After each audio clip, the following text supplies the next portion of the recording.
Salut tout le monde, j'espère que vous allez bien. Aujourd'hui on se retrouve dans une nouvelle vidéo qui n'était pas prévue à la base et ça fait très longtemps que j'ai pas filmé. Si vous êtes ici sur cette chaîne, c'est peut-être que vous avez vu l'une de ces deux vidéos. Si vous êtes là à cause de ces deux vidéos, je vous en remercie. Comme vous pouvez le voir, on est dans un endroit totalement différent de l'endroit où j'ai filmé mes deux dernières vidéos. La dernière fois j'étais en Erasmus en Finlande, donc j'étais dans mon appartement. Enfin mon logement étudiant en Erasmus. Là je suis dans ma chambre avec un nouveau micro également, donc j'espère que le son est ok. C'est la première fois que j'utilise dans cette configuration. Donc je me suis dit qu'après avoir été absente pendant 11 mois, autant faire une vidéo récapitulative de mon année de Master 1 en affaires internationales à Sciences Po Lyon. Aujourd'hui je vais vous raconter un petit peu ce qu'il s'est passé pendant cette année de Master, les difficultés, les cours que j'ai eus, les types d'examens, ce que je vais faire après, etc. Ce sera pas du tout une vidéo dédiée à comment je suis rentrée en master. Ce sujet a déjà été traité dans ma vidéo sur comment j'ai fait pour rentrer à Sciences Po Lyon. On va plutôt s'intéresser à ces questions-là. Donc si ça vous intéresse, c'est parti! Donc pour commencer, je vais résumer très rapidement le master dans lequel je suis. Enfin j'étais en master 1 en affaires internationales à Sciences Po Lyon avec le parcours relations internationales contemporaines. Ce qu'il faut savoir à Sciences Po Lyon, c'est que en master vous avez plusieurs parcours différents. Il y a affaires publiques, affaires internationales, un secteur particulier en anglais, peut-être un secteur en affaires juridiques, un secteur communication et un territoire il me semble.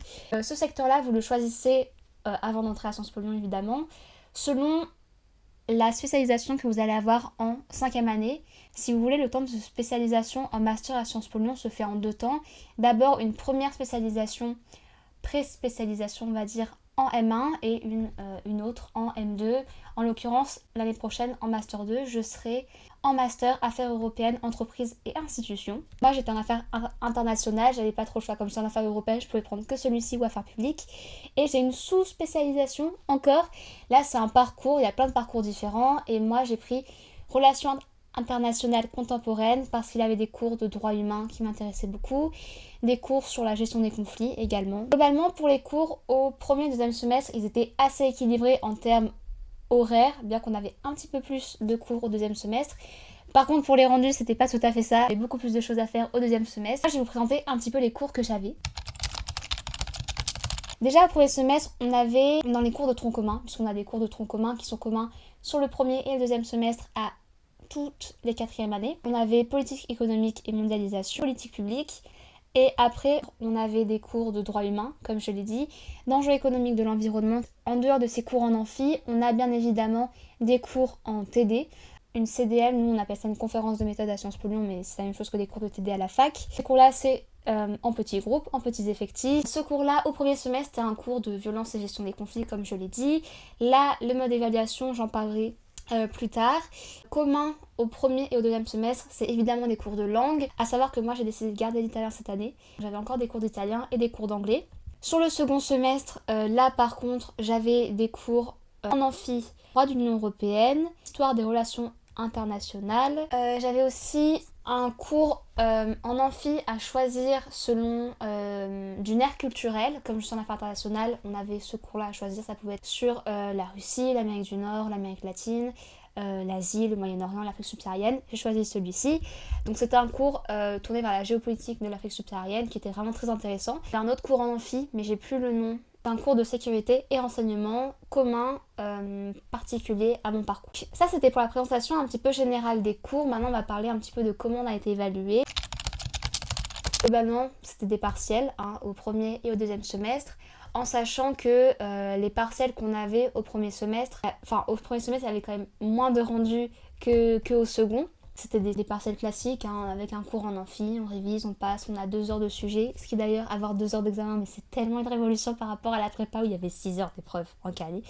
Ensuite, les cours de langue, c'était assez particulier parce que les cours en anglais, c'est uniquement des débats. Donc c'est-à-dire que chaque semaine, on doit préparer un booklet. Donc c'est un dossier de 10 pages sur n'importe quel sujet de débat. Vraiment n'importe quoi tant que c'est relié à quelque chose de scientifique. En fait, le but de ce cours-là, c'est vraiment de parler en anglais pendant 1 heure avec tout le monde. C'est un cours qui m'a vraiment stressée toute l'année, mais qui a été hyper efficace.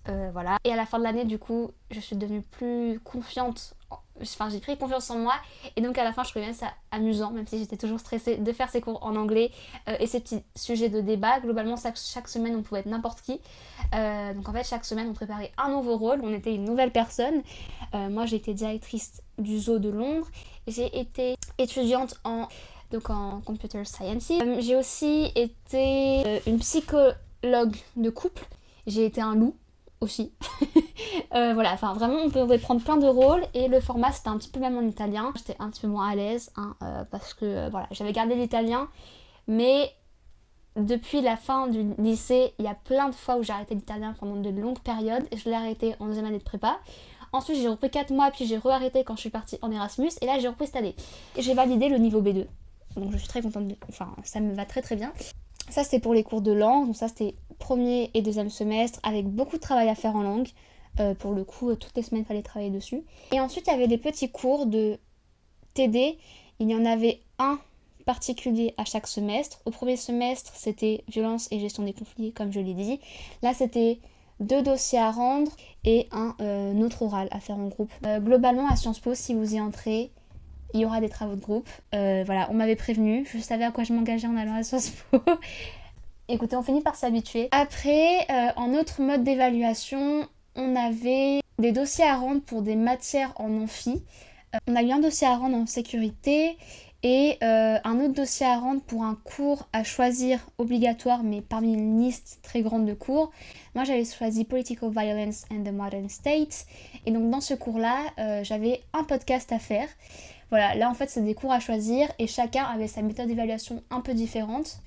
Ça, c'était au deuxième semestre. Et puis moi, comme je voulais pas passer mon mois de mai à réviser un autre examen en plus de tous les partiels que j'allais avoir en mai, parce que mai a été un mois extrêmement chargé, j'ai décidé de prendre ce CF. Je crois qu'on a fait à peu près le tour de tous les modes d'évaluation qu'on a eu, en sachant que j'ai oublié de présenter 2 cours que j'avais sur le premier et deuxième semestre, alors que c'est vraiment des cours centraux. Le premier cours c'était le cours projet.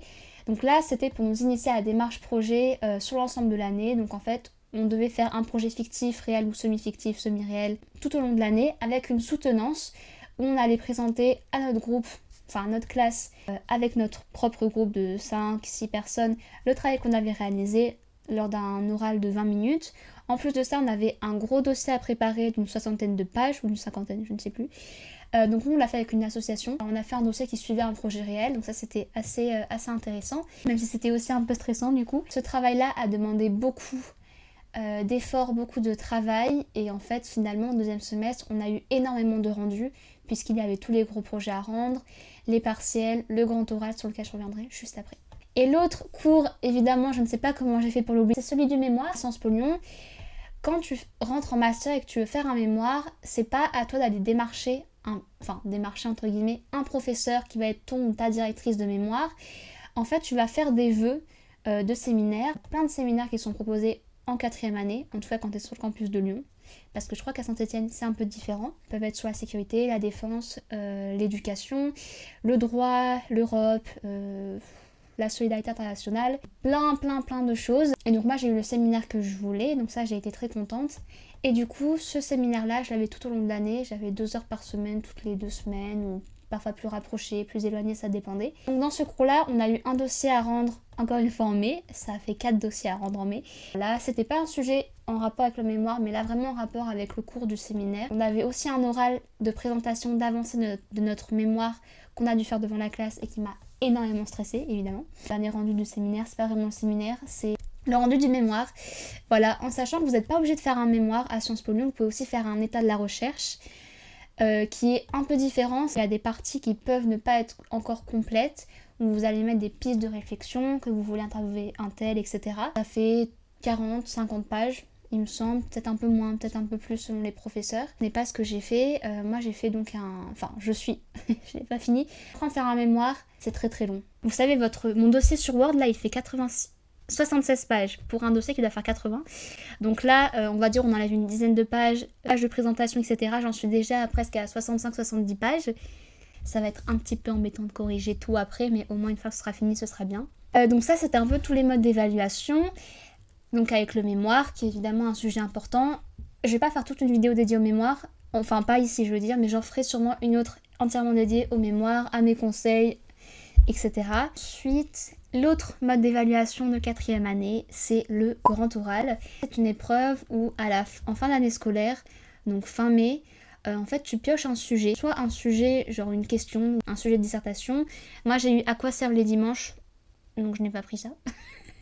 Et sinon l'autre sujet c'est un commentaire de texte, mais après tu fais une dissertation, tu fais un plan à partir de ça, et moi j'ai choisi ce sujet là parce que c'était sur Simone Veil et l'avortement, donc j'étais plutôt contente, même si des fois je fais vraiment des erreurs bêtes. Donc ça, j'ai passé ce grand oral avec 1 heure de préparation, 10 minutes de présentation et 15 minutes de questions, ou moins, je sais pas. Fin mai, pour résumer, il y avait 4 dossiers à rendre, le grand oral et les partiels du 2e semestre. Et maintenant, il reste plus que le mémoire à terminer. Il faut que je le rende pour le 22 août. Le 20 août. Là, on a actuellement le 22 juillet. Voilà. Maintenant, on va passer un petit peu aux difficultés que j'ai pu rencontrer pendant l'année. Sachant que je me suis filmée, j'ai filmé ma réaction quand j'ai vu mes notes. En sachant que c'est pas ma moyenne finale de l'année. Je la montrerai après, mais là, c'est ma moyenne du 1er et 2e semestre. Mais il faudra évidemment rajouter le mémoire qui a un coef 8. Donc pour les difficultés cette année, ça a été toujours la même chose, de trouver comment travailler.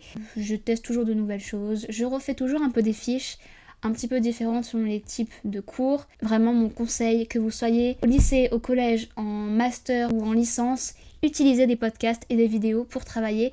Même pour un sujet qui vous semble compliqué, justement, en fait, même si vous allez avoir que ce qui vous semble être la base du cours, c'est-à-dire des choses assez générales, vous allez quand même avoir ces choses-là générales en éléments de réflexion grâce à des vidéos assez légères sur certains sujets. Et ça, moi, pour le droit de l'Union Européenne, cours que j'avais, je voulais vraiment réussir cette matière-là, c'est ma spécialisation l'année prochaine, mais aussi parce que à Sciences Po Lyon on n'a pas vraiment de cours de droit, enfin on a toujours un cours de droit par semestre, mais on n'est pas en licence ou en master de droit, donc c'est toujours un petit peu compliqué. Donc j'ai essayé de travailler avec plein de podcasts et de vidéos qui résumaient la Commission européenne, le Parlement européen, d'avoir toutes ces premières couches de réflexion, même si c'était pas toujours aussi approfondi que ce qu'un juriste peut connaître ou qu'un étudiant en droit ne peut connaître de ces institutions. En fait, c'était hyper efficace parce que ça permettait d'ancrer la réflexion et de poser les bases. En fait, après, j'approfondissais avec le cours pour les éléments vraiment techniques, etc.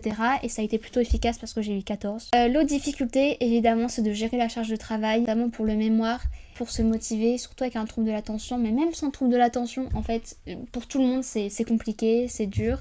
Aussi de prendre sur soi pour oser contacter des personnes pour faire des interviews, c'est quelque chose qui me stresse énormément et que je vais beaucoup repousser. Une autre difficulté pendant cette année, ça a été de gérer le stress pendant les cours de langue. En fait, les difficultés, c'est beaucoup d'anxiété, de stress, notamment en anglais, mais en anglais, je me sentais quand même plus confiante qu'en italien parce que l'anglais, pour le coup, j'avais jamais arrêté. Pour l'italien, ça a été un peu plus dur parce que pour le coup, les gens qui avaient gardé l'italien, il y en avait énormément qui étaient partis en Erasmus en Italie et beaucoup de gens qui étaient vraiment carrément bilingues. Donc c'était un peu tout pour les difficultés auxquelles j'ai pensé. Juste après cette petite outro, je passerai la vidéo où il y a les résultats de cette année. Globalement, je suis vraiment trop contente de ces résultats. C'est déjà tout pour cette vidéo, j'espère qu'elle vous aura plu. Si vous avez la moindre question, n'hésitez pas à la poser en commentaire, je vais essayer d'y répondre au maximum. Je pense que dans les prochaines vidéos, il y aura aussi des vlogs, notamment parce que je pars bientôt en voyage la semaine prochaine. Donc c'est pour ça que je veux finir mon mémoire, que là on est le 22 juillet et que j'ai déjà j'en suis déjà à la page 70, parce que sinon je n'aurai pas le temps plus tard. C'est pas, normalement je suis pas autant en avance. Donc voilà, j'espère qu'elle vous aura plu et sur ce, à très vite et ciao ciao.